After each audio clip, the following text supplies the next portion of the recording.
Do or die for the Braves if they have their backs against the wall here in Cotuit in Game 2 of the West Division Final. Welcome into a pregame Tomahawk Talk. Calvin Christoforo, Daniel Coates, and Reeves Jackson.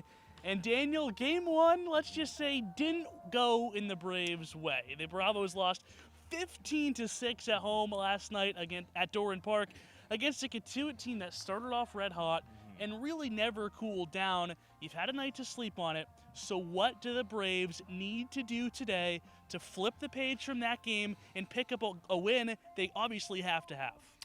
Well, the thing that I've been impressed by is Tanner Schobel at the 4 spot. He had a double yesterday, a couple of hits, and he's really been the centerpiece of this lineup for the last week or so for the Virginia Tech kid.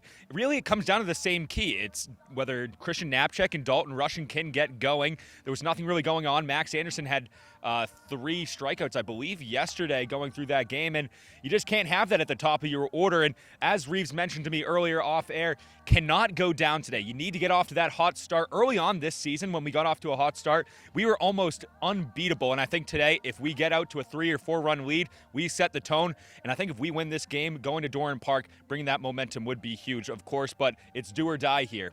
Absolutely, it is do or die, and you mentioned getting out to a fast start.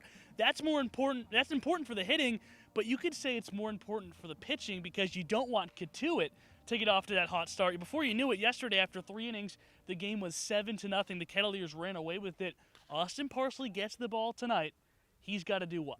He's got to throw strikes, but he can't be over the plate like Michael Sansone was. Tough task. Tough task, obviously, against the Cotuit offense.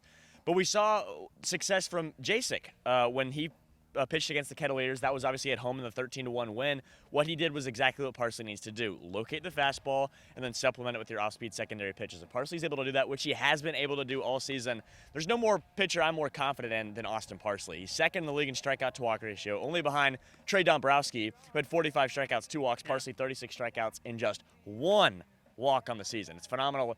And I think the ideal scenario for the Braves today from the pitching perspective, start Parsley. He goes 5 innings, ideally. Obviously, it's a tough Cotuit offense, so hopefully Parsley can get you through 5. Maybe you bridge that together with Ben Etheridge. Maybe if you have to use Zach Agnes, you never know. He was warming up out of the pen last night. He was effective. Obviously, don't know how confident the coaches would be in putting Agnes in, and it's just his second outing in the postseason, but ideally maybe the 3 or 4 combination of Parsley, Etheridge, maybe Agnes, and then bridge it to Eric Adler.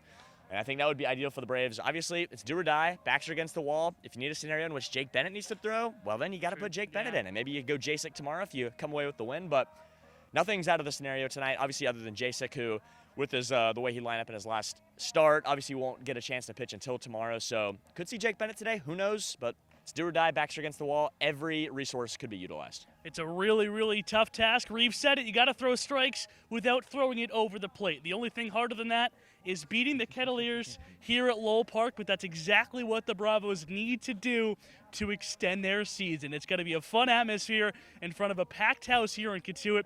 First pitch is set for 4 before the Bravos will get you rolling at 3:40. But until then, stay strong, and as always, go Braves.